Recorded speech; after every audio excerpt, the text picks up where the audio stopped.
Les marchés financiers avec IG Markets, CFD Trading. Bonjour, c'est Gilles du site boursicoté.com. Voici l'analyse technique des principales paires de devises du marché Forex, ainsi que l'analyse de l'or et du pétrole pour les matières premières. Avec aujourd'hui une belle remontée de l'euro-dollar qui, suite à une baisse ici qui est venue marquer un point bas sur la zone des 1,3629, eh bien nous sommes en train de remonter, puisque nous avons dépassé les 1,37 qui correspondaient donc les 1,3744 qui correspondaient à un support assez intéressant, eh bien nous à une résistance pardon, eh bien nous revenons donc sur cette zone, nous revenons sur la zone des 38,2 qui avait été dessinée pour marquer les extensions, donc toujours une zone intéressante sur un comblement de gap que nous avions ouvert dès l'ouverture, donc en début de semaine dimanche soir par rapport à la semaine dernière. Donc là le gap est comblé, pas encore vraiment du point de vue des bougies, mais par rapport à la tendance, là on voit que ce point bas ici correspond ici à la zone que nous sommes en train de coter. Bon, pour l'instant, donc, petit renouvellement de tendance. Si on regarde par rapport à la tendance générale, on peut s'apercevoir que depuis le point bas que nous avions eu là, eh bien, nous sommes en train de repartir sur une dynamique qui serait plutôt haussière, puisque nous avons des points significatifs qui sont assez intéressants et qui sont haussiers. Là on repart sur une dynamique malgré le fait ici que nous ayons un gap baissier, donc c'est assez intéressant, peut-être un retournement de tendance qui est en train de se mettre en place, donc retournement qui serait validé si nous dépassions ici la zone des plus hauts des 1,3937, donc c'est toujours la zone ici qui reste à dépasser suite ici à ce plus haut qui avait eu lieu donc le 15 septembre.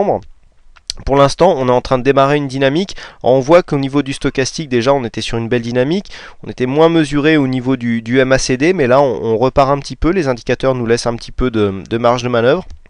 Donc on pourrait vraiment commencer à remettre une dynamique haussière, même si on voit ici que le support n'a pas une pente très dynamique.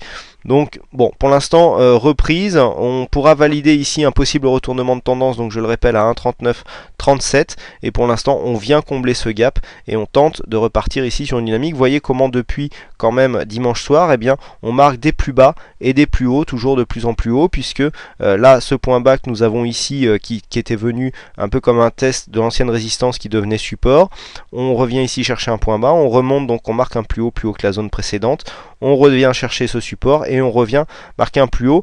Donc ça va un petit peu dans le sens du mouvement baissier que nous avons connu, avec cassure de la résistance baissière, retour de cette résistance, enfin sur cette résistance comme un support, et donc on repart en dynamique, mais ce mouvement maintenant doit être confirmé. Je me répète, mais c'est vraiment important de se mettre en fait des points de validation et d'invalidation. Donc une cassure des 1,3937. On continue avec le câble qui commence lui aussi au niveau de sa tendance baissière à marquer des signes de faiblesse, puisque regardez, nous avons eu une attaque ici, la résistance baissière, qui avait pourtant connu plusieurs tests. On avait commencé ici à tester cette résistance baissière, et puis vous voyez que là, poum, sous le coup de la dynamique, hier nous avions commencé à casser.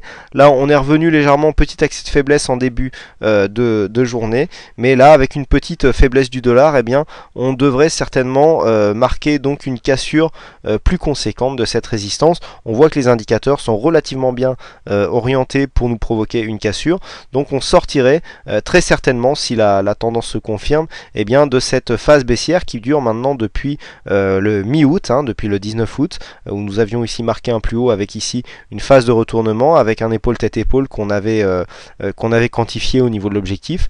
Et bien là vous voyez que cette épaule tête-épaule a été vraiment, là ça a été une figure de retournement majeure, et que donc on a été bien plus loin que l'objectif qui avait été initié au début. Donc là, possible retournement, cassure probable de la résistance qui sera validée en cas d'un dépassement ici de ce plus haut significatif, à savoir les 1,5748, donc sur le câble. Ici le plus haut il est là, donc voilà, il faut vraiment avoir une cassure et vraiment dans un premier temps venir casser ce plus haut pour espérer reprendre une dynamique à la hausse. On continue avec le dollar yen, toujours avec sa folle volatilité, donc on est revenu un peu comme prévu, tester plus durablement le support des 76,30. Pour l'instant, pas vraiment de mouvement directionnel intéressant à prendre, hein. On est toujours ici sur cette phase de stabilité. Pourtant, on avait cru ici qu'on pourrait repartir en dynamique. On avait eu un début de test ici des zones hautes à 77 700, et puis on est redescendu tester le bas du trend, du range pardon. Donc là pour l'instant eh bien c'est statu quo, on attend de voir un petit peu est-ce qu'il va y avoir cassure ou pas. Cassure, on y croit peu car le Japon n'a pas trop intérêt à continuer à voir le yen se renforcer outre mesure, donc on pourra avoir des interventions un peu comme ce que nous avions eu lors de cette violente phase ici, qu'on voit qui n'avait servi à rien puisqu'on est revenu quasiment sur les mêmes zones. Mais là, on est vraiment sur une zone d'alerte pour le yen. Donc, personnellement, là, j'irais plus pour des raisons macroéconomie. Hein. Je sais que mes analyses sont plus techniques, mais quand il y a quand même des éléments, je dirais, majeur comme celui-ci, il faut quand même en tenir compte, hein. C'est un peu comme sur l'euro franc suisse, hein. Je fais une petite parenthèse, mais voilà, là l'euro franc suisse, on sait très bien qu'il ira pas sous les 1,20, donc ça sert à rien d'aller dire ben voilà l'euro franc suisse, il y a un risque de cassure. Vous voyez, il y a des interventions de la banque suisse ici pour pas que le franc suisse s'apprécie trop, et là eh bien l'euro est en train de monter par rapport à cette devise, hein. Certains m'en ont discuté d'ailleurs lorsque nous étions au salon. Effectivement, c'était une stratégie qui était tout à fait possible de venir ici acheter sur le plancher des 1,20 pour profiter d'une éventuelle hausse vu que les cours sont bridés par la Banque centrale de Suisse. Revenons à nos moutons, donc là c'est un petit peu pareil, hein. Il y a fort à parier que la Banque nationale du Japon ne laisse pas sa monnaie s'apprécier. Alors je dis s'apprécier parce que là c'est le dollar yen, donc le yen est en deuxième position. La force est inversée par rapport au mouvement, donc là ici plus le dollar yen baisse et plus le yen est fort, et donc plus le dollar est faible. Donc là il y a fort à parier qu'on aura du mal à passer ici cette zone des 76,30. On continue tout de suite avec l'or qui vient de casser son support et donc qui confirme, hein, puisque l'on part ici dans une phase de range. Alors pour l'instant on n'a pas vraiment confirmé avec une cassure dynamique à la baisse des 1760 $ l'once. On est dans un espèce de petit triangle symétrique, donc comme on rentre par le bas, et bien par le haut pardon, il y a fort à parier que la cassure sera par le bas. Donc pour l'instant, bien je dirais phase de stabilité, mais ici une poussée baissière ici pourrait nous provoquer une cassure ici de ce support des 1777 avec comme objectif la zone des 1740. Pour l'instant, l'or s'est beaucoup apprécié ces derniers temps. Une petite consolidation pourrait apparaître, mais là pour l'instant on voit au niveau des indicateurs on serait plutôt sur une tendance neutre. Attention, ici cette tendance neutre pourrait déboucher sur une phase de consolidation si une dynamique ne réapparaissait pas très vite.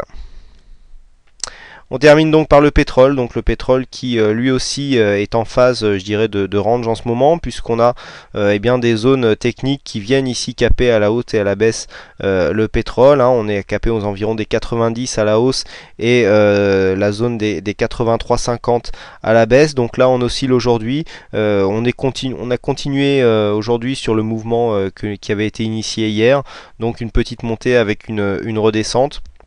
Je dirais que le biais très court terme est quand même relativement haussier, mais au niveau de la tendance de fond, on serait plutôt dans une tendance neutre. Alors c'est assez intéressant de voir que nous avons ces mouvements sur les marchés, notamment sur l'or qui a un peu baissé et le pétrole qui est neutre, alors que les marchés actions, eux, ont baissé.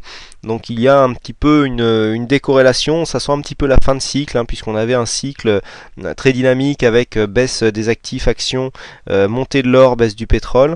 C'était assez bien corrélé, et puis là on voit que cette corrélation n'est plus tout à fait valable. Alors en général ce genre d'éléments peuvent nous laisser à penser que nous sommes en fin de cycle et que de nouvelles corrélations tout simplement vont se mettre en place. D'ailleurs, quand on parle de décorrélation, certains d'entre vous on a discuté avec moi, on avait des décorrélations flagrantes sur le Dow, sur le DAX et sur le CAC, et on voit bien en ce moment que ces décorrélations sont en train de s'inverser, donc tout ça va dans le même sens, fin de cycle, on verra bien donc dans quel genre de tendance le prochain cycle nous mettra.